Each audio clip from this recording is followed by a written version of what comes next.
ఈరోజు మా old age home వృద్ధుల ఆశ్రమాన్ని మీకు చూపించాలని ఆశపడుతున్నాను.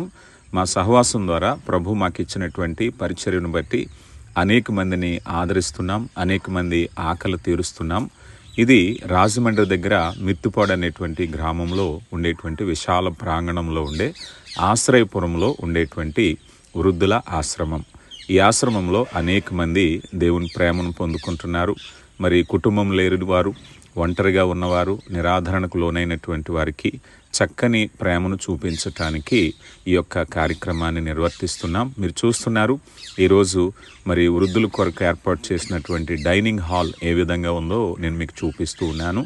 ఇక్కడికి వచ్చేటటువంటి బిడ్డలకు చక్కని ప్రేమతో పాటుగా మరి రుచికరమైన ఆరోగ్యవంతమైనటువంటి చక్కని ఆహార పదార్థాలను అందిస్తూ ఉంటాం.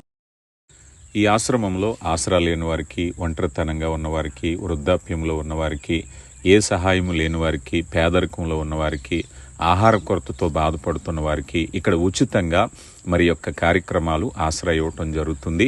మరి ఎవరైనా మీకు తెలిసిన వారు ఎవరైనా ఉన్నా కూడా ఈ యొక్క పరిచర్య గురించి తెలియపరచండి. వారు ఇక్కడికి వస్తే వారికి చక్కగా దేవుని ప్రేమను అందించడంతో పాటుగా వారికి అవసరమైనటువంటి ఆహారము, వసతి, వైద్యము లాంటివి ఉచితంగా అందించడానికి ప్రయత్నిస్తాం.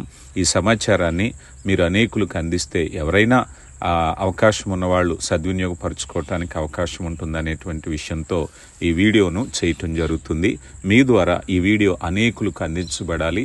నిజంగా ఎవరైనా ఎవరూ లేనటువంటి వారు కానీ, పేదరికంలో ఉన్నవారు కానీ, అలాంటి వారు ఎవరైనా సరే వృద్ధులైనటువంటి వారు ముఖ్యంగా ఈ వృద్ధాశ్రమంలో రావచ్చు, ఇక్కడ ఉండొచ్చు. ఇక మరింత సమాచారానికి మీకు ఆ స్క్రీన్ మీద కనిపిస్తున్నటువంటి నెంబర్కి కాల్ చేయండి లేదా వాట్సాప్లో మెసేజ్ పెట్టండి. ఈ పరిచర్య అంతా కూడా కేవలము సత్యవాక్య కుటుంబంలో ఉండే బిడ్డలు అందించేటువంటి చిన్న చిన్న సహాయాలతోనే ఇంతమంది